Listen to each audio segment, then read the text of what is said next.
The In forgotten these truth mountains, stone behind the walls tell Vanderbilt stories hunting older lodge, than our roads. the rich outcasts This building of once the served as a Appalachian waypoint for Mountains. travelers pushing I'm west through writing the this from Appalachian a fishing Highlands. village in Today Portugal it sits whose quiet. name I The will forest not share. I have been here for 6 years, living under a name that is not my own, working on boats that smell of salt and diesel, sleeping in a room above a bar where no one asks questions. I chose this place because it is small enough to notice strangers, and far enough from America that the people hunting me might lose interest. So far, they have not found me, but I know they are still looking. Men like them do not forget. Men like them do not forgive. And men like them have resources that make the FBI look like mall security. I am writing this because I am tired of running, tired of looking over my shoulder, tired of waking up every night drenched in sweat with the screams still echoing in my ears. I am writing this because someone needs to know the truth about what exists in those mountains, about the people who call themselves the consortium, about what happens when unlimited wealth meets absolute impunity. I am writing this because if they do find me, if one morning I simply disappear from this village and no one ever sees me again, I want there to be a record. I want someone to know what I saw. I want the world to understand that the monsters are not hiding in the shadows. They are sitting in boardrooms and attending charity galas and shaking hands with presidents. They are everywhere, and they are untouchable. My name is Cole Hendricks. At least that was my name before I died, before I became a ghost haunting the edges of a world that does not know I exist. I was born in 1985 in Knoxville, Tennessee, the son of a mechanic and a nurse who worked double shifts to keep food on the table. I joined the army at 18 because I did not know what else to do with my life, and I discovered that I was very good at certain things that most people would rather not think about. I did 2 tours in Iraq and 1 in Afghanistan. I saw things that changed me in ways I still do not fully understand. When I came home, I found that the skills I had developed overseas were worth a lot of money to people who operated in the gray areas between legal and illegal. I became a private military contractor, which is a polite way of saying I was a mercenary. I worked for companies with names that sounded like insurance firms, protecting oil executives in Nigeria, guarding mining operations in Congo, providing security for businessmen in places where the local government could not or would not keep them safe. I was good at my job. I followed orders. I did not ask questions, and I made more money in a year than my parents had made in a decade. In the spring of 2017, I was approached by a recruiter I had worked with before, a man named Sullivan, who operated out of an office in Northern Virginia that had no name on the door. Sullivan told me about a job that was different from anything I had done before. The client was a private organization that operated a retreat in the Appalachian Mountains, somewhere along the border between North Carolina and Tennessee.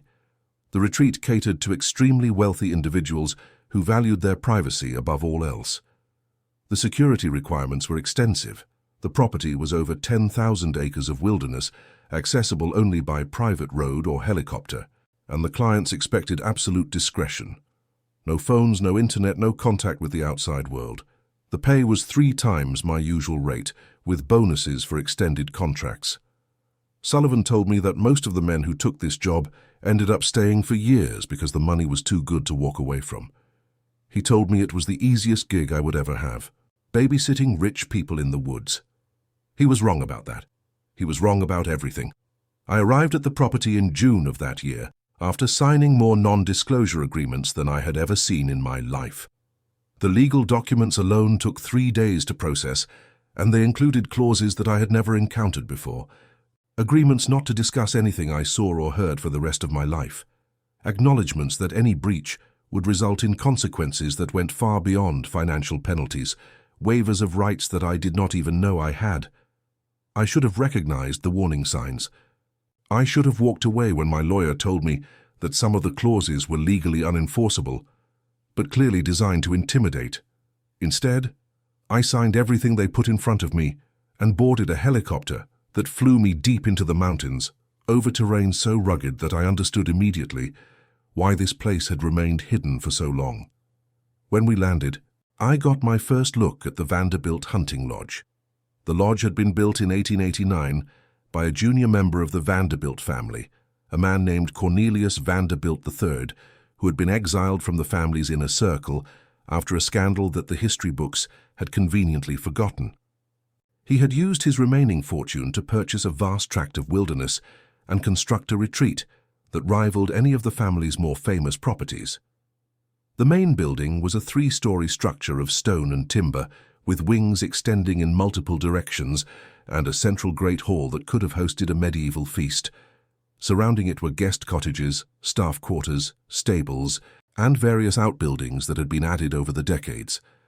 The property had passed through several hands after the Vanderbilts, each owner adding their own modifications, until it had been purchased in the 1990s by a shell corporation registered in Delaware that I would later learn was controlled by the consortium.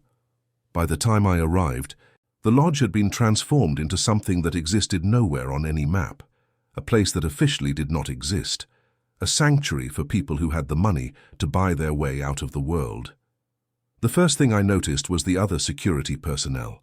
There were about 30 of us, all former military, all with backgrounds in special operations or private contracting. I recognized a few faces from previous jobs, men I knew to be professionals who did not ask questions and did not talk about their work. We were housed in a barrack-style building about half a mile from the main lodge, and we were given a briefing by the head of security, a man named Garrett, who had the bearing of someone who had spent decades in places that did not appear on official reports. Garrett told us that our job was simple: protect the clients, maintain the perimeter, and ensure that nothing disturbed the peace of the retreat.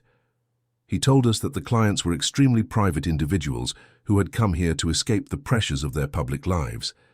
He told us that we were never to speak to the clients unless spoken to, never to make eye contact unless necessary, never to discuss anything we saw or heard with anyone, including each other. He told us that the clients had paid for absolute discretion and that any breach of that discretion would result in immediate termination. He did not specify what kind of termination he meant. At the time, I assumed he was talking about employment. I learned later that I was wrong. For the first few weeks, the job was exactly what Sullivan had promised: easy money for standing around and looking intimidating.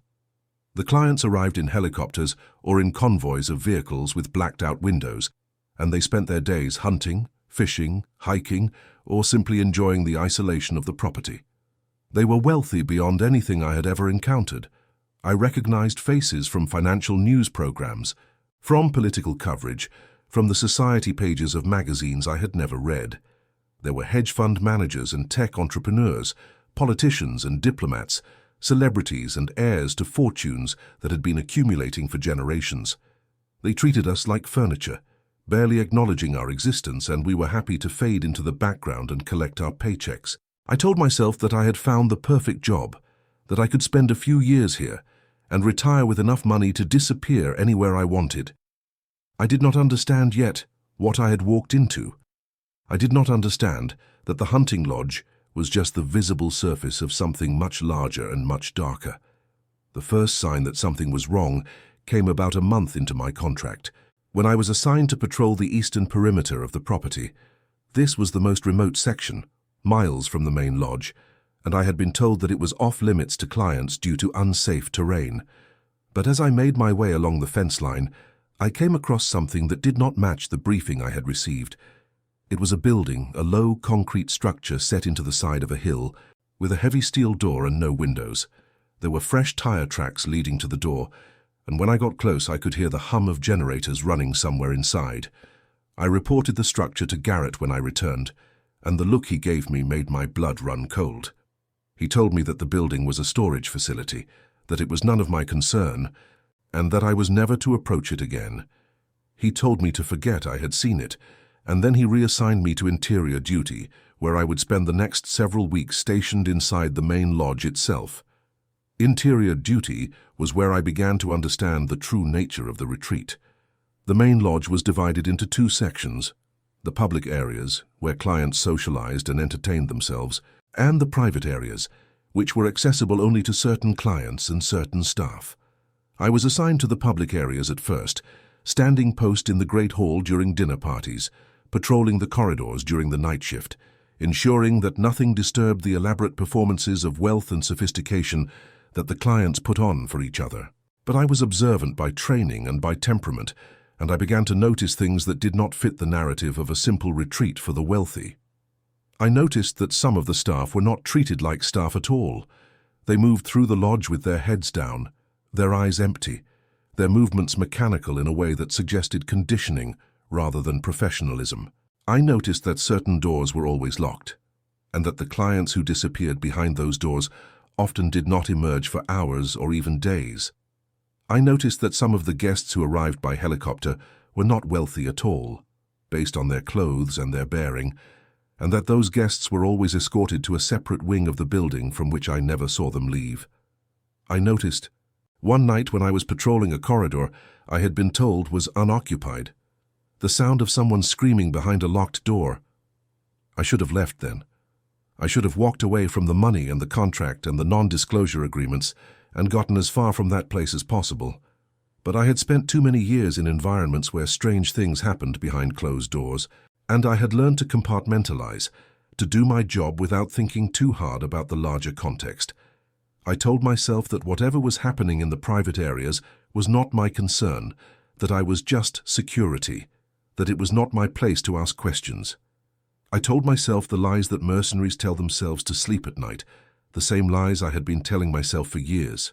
And I kept cashing my paychecks, kept standing post, kept pretending that I did not see what was right in front of me.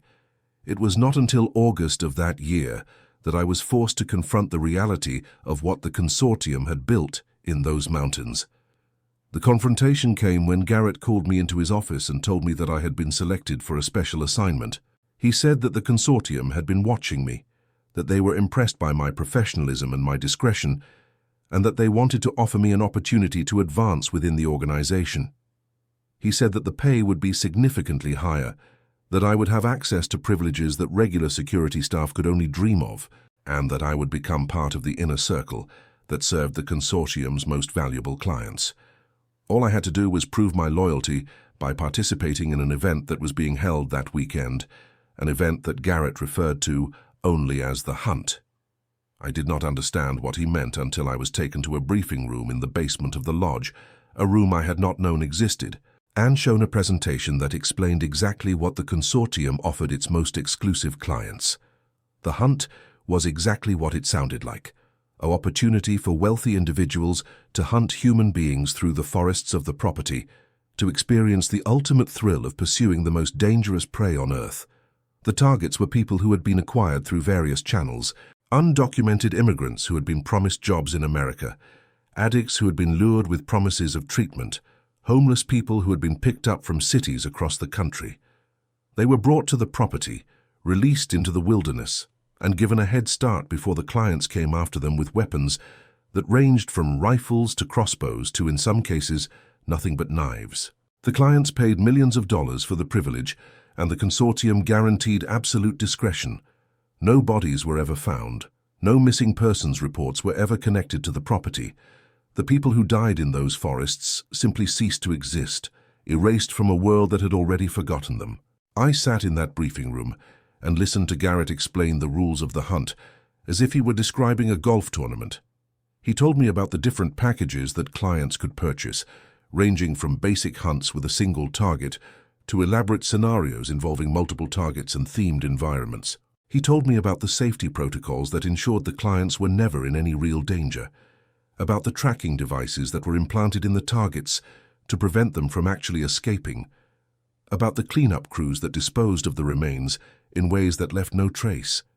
He told me about the other services the consortium provided, access to human subjects for medical experiments that could not be conducted legally, opportunities to indulge in acts of violence and depravity that would result in life imprisonment anywhere else, a place where the ultra-wealthy could do anything they wanted to anyone they wanted without fear of consequences. He told me all of this with the calm professionalism of a corporate executive explaining a new product line. And when he was finished, he asked me if I was ready to join the inner circle. I do not remember exactly what I said. I think I nodded. I think I told him that I needed time to consider the offer. I think I walked out of that room and back to my quarters and sat on my bunk for hours, staring at the wall, trying to process what I had just learned. I had seen terrible things in my life. I had done terrible things. But this was different. This was industrialized evil. Evil on a scale that I had not imagined was possible. Evil conducted with the efficiency of a Fortune 500 company and the impunity of a sovereign nation.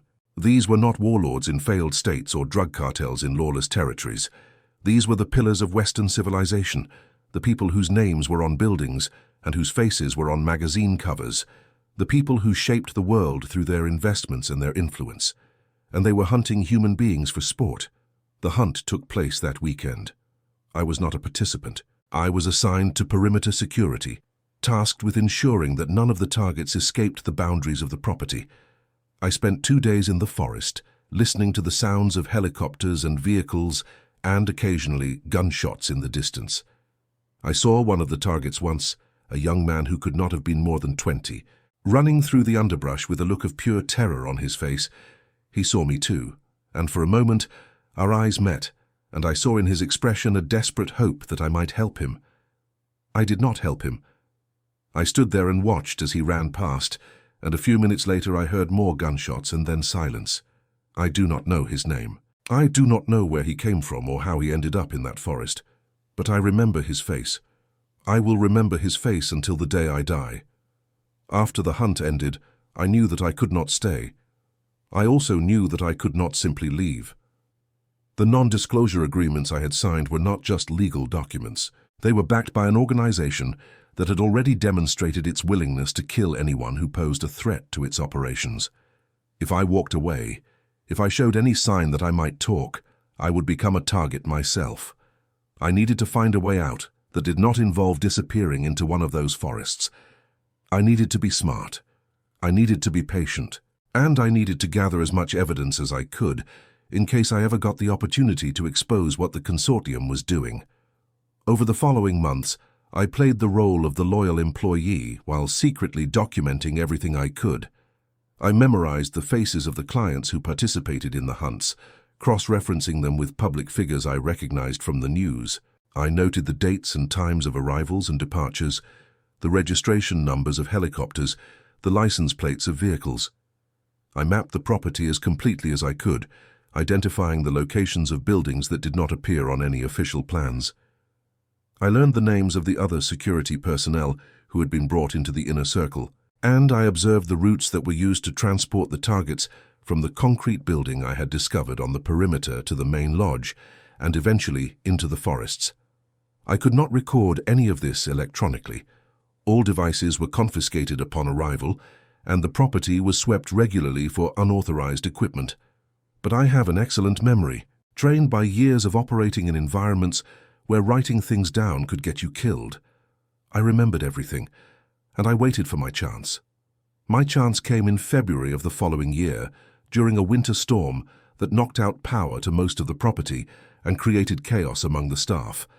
The consortium had scheduled a major event for that weekend, one of their largest hunts of the year, and the storm threatened to disrupt everything.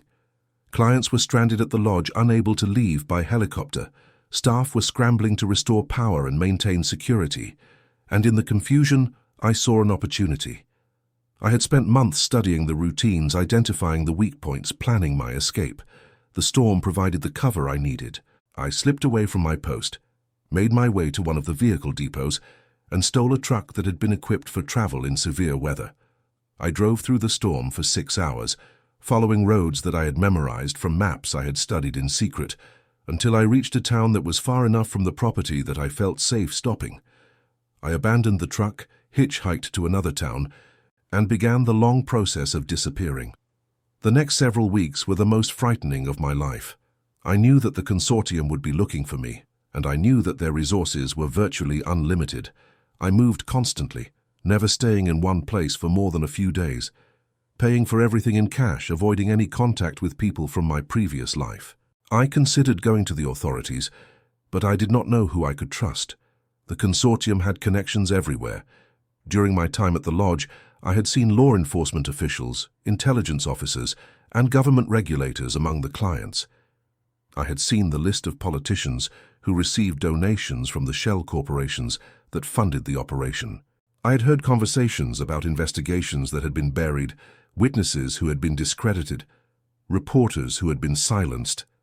Going to the FBI or the local police would be suicide. The only person who could protect me was myself. I eventually made my way to Mexico, where I had contacts from my contracting days who could provide me with new documents. I became someone else, a man with a different name and a different history, and I used what remained of my savings to buy passage on a cargo ship heading to Europe. I spent a year moving through the continent, working odd jobs, staying under the radar, always watching for signs that I had been found. And eventually I ended up here, in this fishing village in Portugal, where I have been living ever since. It is not much of a life, but it is a life, and that is more than I expected when I drove that truck into the storm.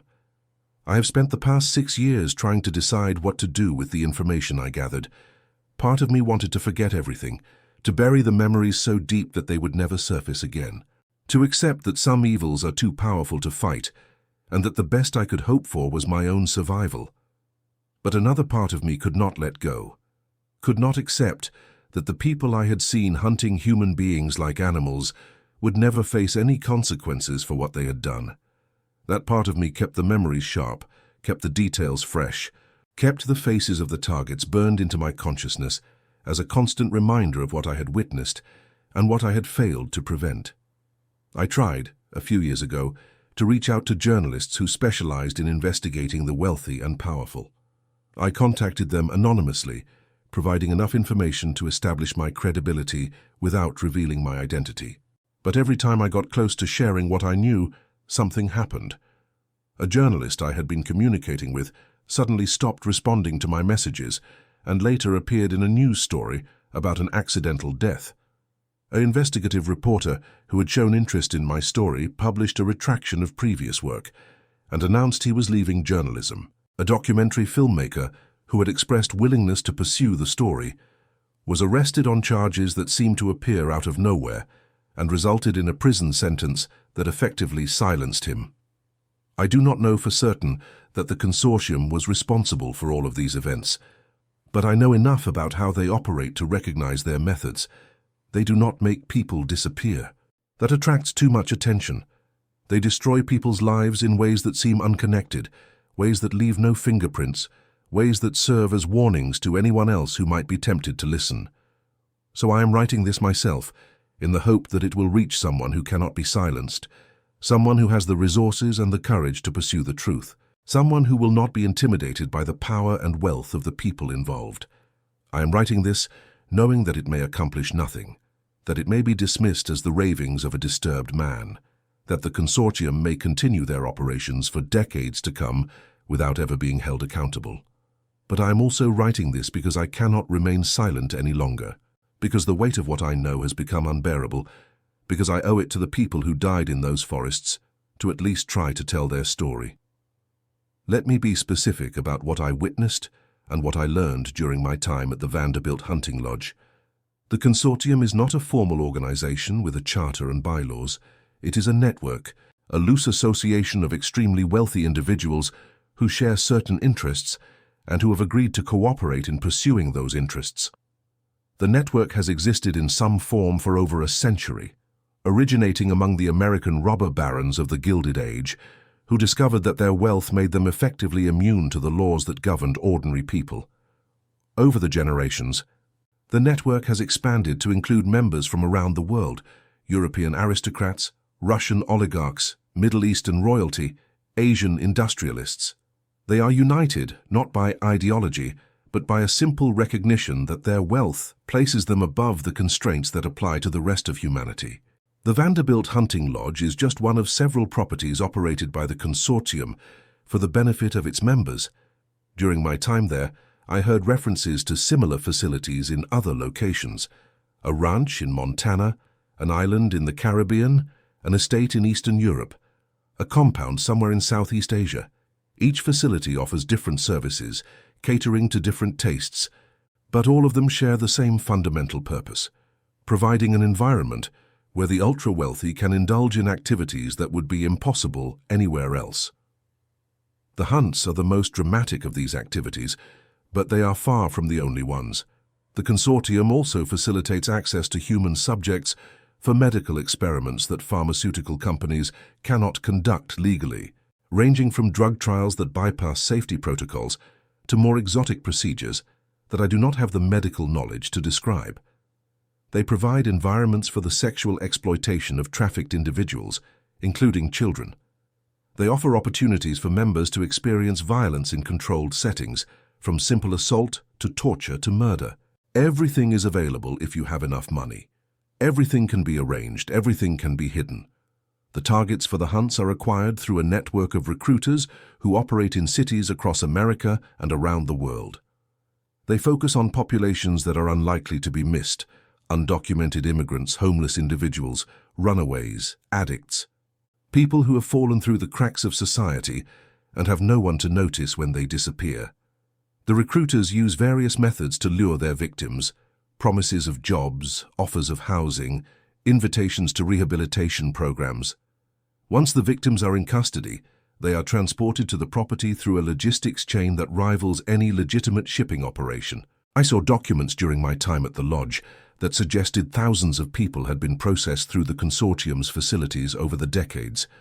Thousands of human beings who simply vanished, whose names were never added to any missing persons database, whose families, if they had families, never learned what happened to them. The clients who participate in the hunts are protected by multiple layers of security and deniability. Their identities are known only to a small circle of trusted staff. Their payments are processed through offshore accounts that cannot be traced. Their participation is documented only in records that are stored in secure locations outside the United States. If a client were ever to be investigated, there would be no evidence connecting them to the property or to the consortium's activities. Even if someone were to discover the truth and try to go public, they would face an army of lawyers, a chorus of character witnesses, and a media environment that would dismiss their claims as conspiracy theories. The system has been designed to be impenetrable. It has been tested over generations. It works. I want to name names. I want to identify the clients I saw at the lodge, the politicians and business leaders and celebrities who participated in the hunts, the members of the consortium who oversee the entire operation. But I cannot, not because I do not remember, but because naming them would accomplish nothing and would only accelerate the timeline of my own elimination. The consortium has demonstrated that they can reach anyone, anywhere, at any time. If I were to publish a list of names, those names would be denied, I would be discredited, and I would be dead within weeks. The only way to expose the consortium is to find evidence that cannot be denied, evidence that exists independently of my testimony, evidence that would survive even if I did not. I do not have that evidence. All I have is my memory and my word, which I know are not enough. But I can tell you where to look. The property itself is located in a section of the Appalachian Mountains that straddles the border between North Carolina and Tennessee. The nearest town is a community of about 300 people that exists primarily to service the property, though most of the residents do not know what really happens there. The town has a general store, a gas station, a church, and not much else. It does not appear on most maps. The property is accessed via a private road that branches off from a county highway about 20 miles from the town. The road is gated and monitored, but the gate is designed to look like the entrance to a private hunting preserve, nothing that would attract unusual attention. The property itself is registered in the name of a shell corporation based in Delaware, one of dozens of similar corporations that the consortium uses to obscure its activities. The corporation files minimal paperwork and pays its taxes on time, ensuring that it never attracts the attention of regulators. The concrete building I discovered on the eastern perimeter is where the targets are held before the hunts. It is built into a hillside to minimize its visibility from the air, and it has been designed to contain approximately 50 people at a time. The building has its own power supply, its own water source, and its own waste processing system, making it entirely self-sufficient and leaving no connection to the public utilities that might be traced.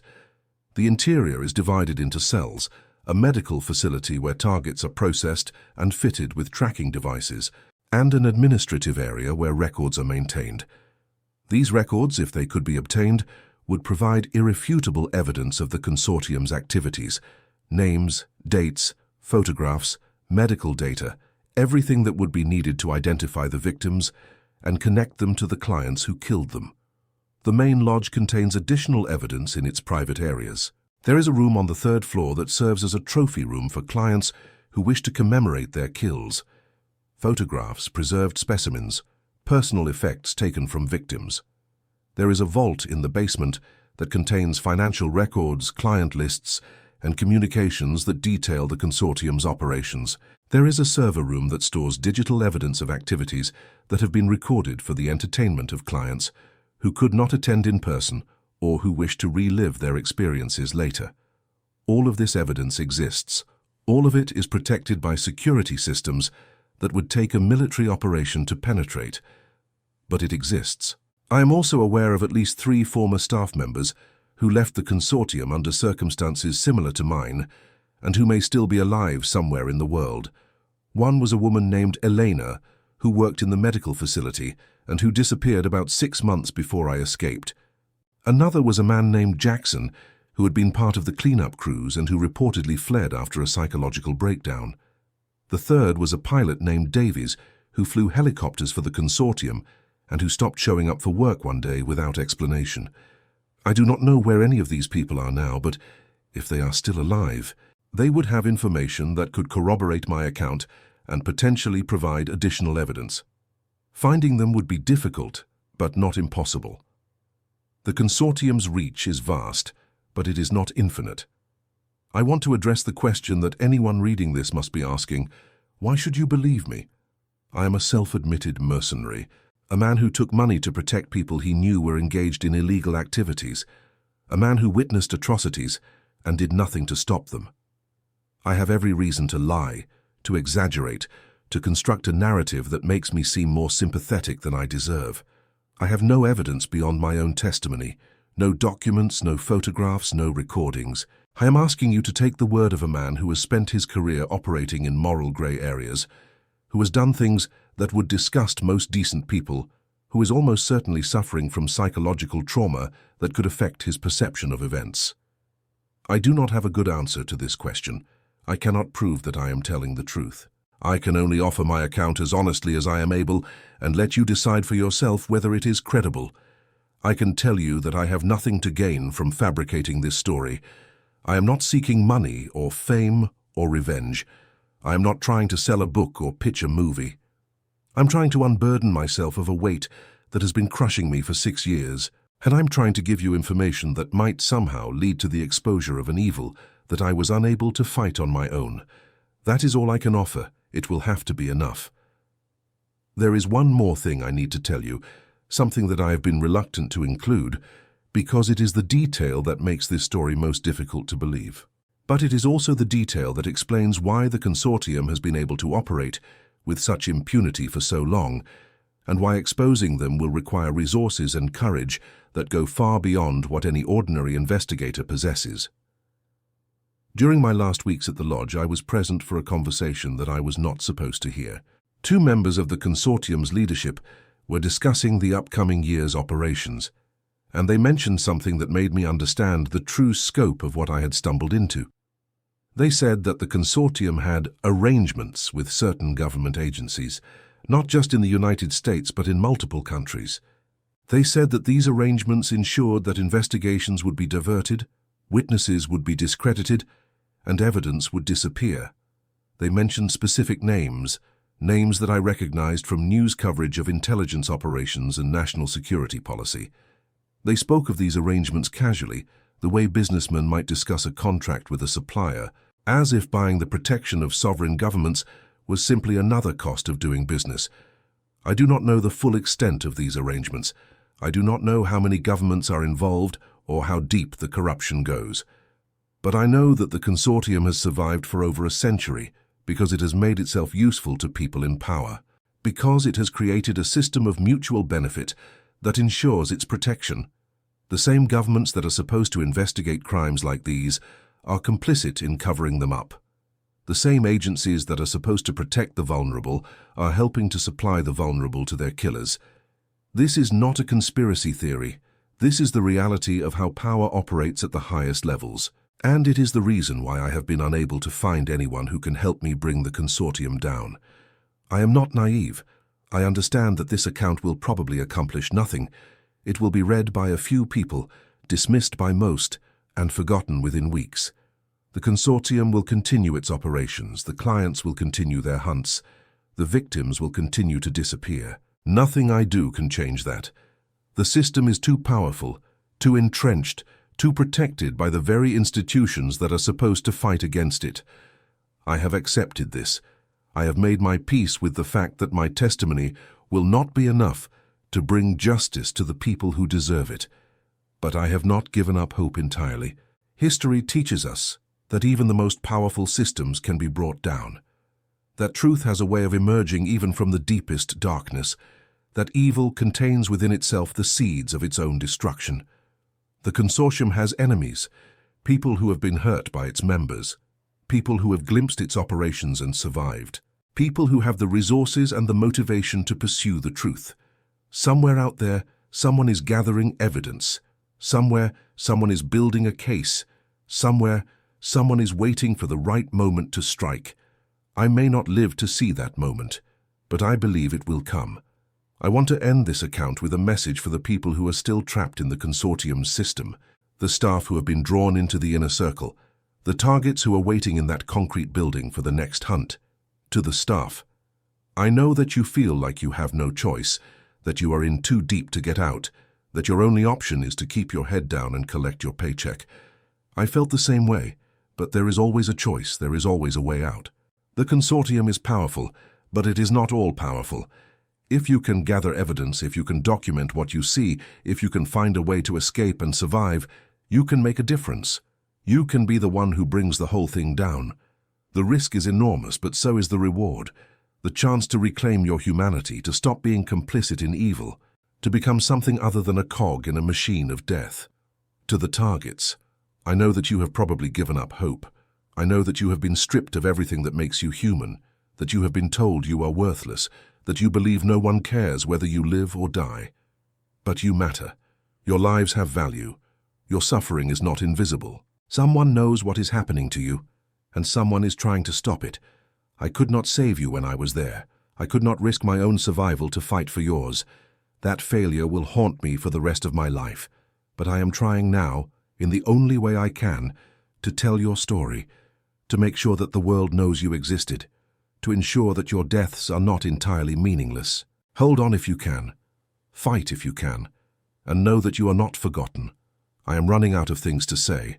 I have told you everything I know, everything I remember, everything that might be useful in understanding and ultimately destroying the consortium. I have been as honest as I am capable of being, which may not be honest enough. I have tried to convey the horror of what I witnessed without sensationalizing it, the scope of what I discovered without exaggerating it, the hopelessness of the situation without surrendering to it. I do not know if I have succeeded. I do not know if any of this matters, but I have done what I can. If you want to find me, you probably can.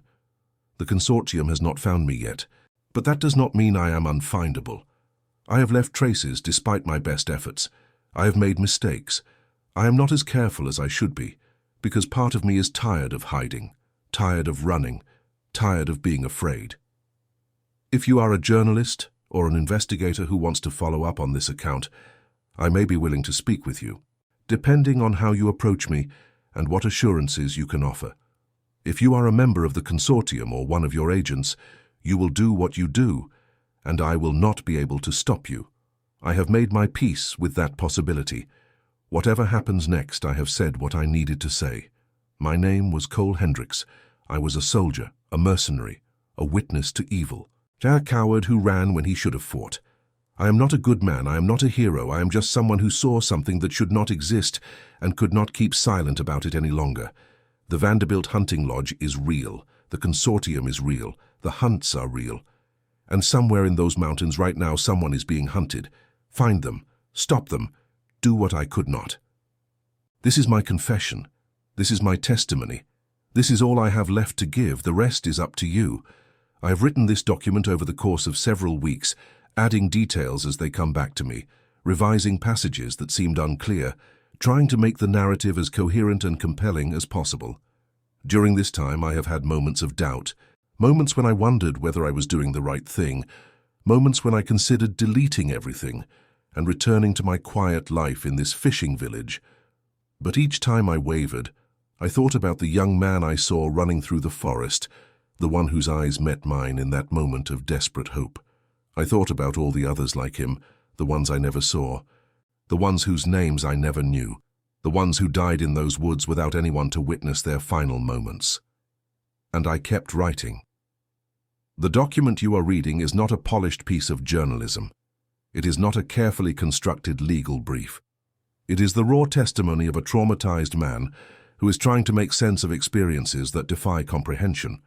There are probably inconsistencies, passages where my memory has failed me, or where my emotions have colored my perception. I ask that you read it with that understanding, that you focus on the larger truth I am trying to convey, rather than the small details I may have gotten wrong. The larger truth is this: there are places in this world where the rules do not apply, where wealth buys impunity, where human beings are treated as prey. These places exist not in failed states or war zones, but in the heart of the wealthiest and most powerful nation on earth. They are protected by the very institutions that are supposed to prevent them, and they will continue to exist until someone with the power to stop them decides that enough is enough. I do not know who that someone will be. I do not know when the moment of reckoning will come, but I believe it will come. Evil cannot sustain itself forever. Truth has a way of rising to the surface, no matter how deep it is buried, and justice, though it may be delayed, is never entirely denied. That is the hope I hold on to in this village by the sea as I wait for whatever comes next. To the victims, I am sorry. I am sorry that I could not save you. I am sorry that the world failed you. I am sorry that your deaths went unmarked and your suffering went unseen. But I see you now. I remember you, and I will carry you with me until my last breath. To the perpetrators, I know you think you are untouchable. I know you believe that your wealth and power make you immune to the consequences of your actions, but you are wrong. Somewhere someone is watching. Somewhere someone is waiting, and someday the reckoning will come. To everyone else, do not look away. Do not tell yourself that this cannot be true because it is too horrible to contemplate. Do not choose the comfort of ignorance over the burden of knowledge. The world is darker than you want to believe, but it is also more resilient than you might think. Change is possible. Justice is possible, but only if enough people are willing to see the truth and act on it. This is Cole Hendricks, signing off from a place I will not name, at a time when my future is uncertain. May this testimony find its way to those who need to hear it,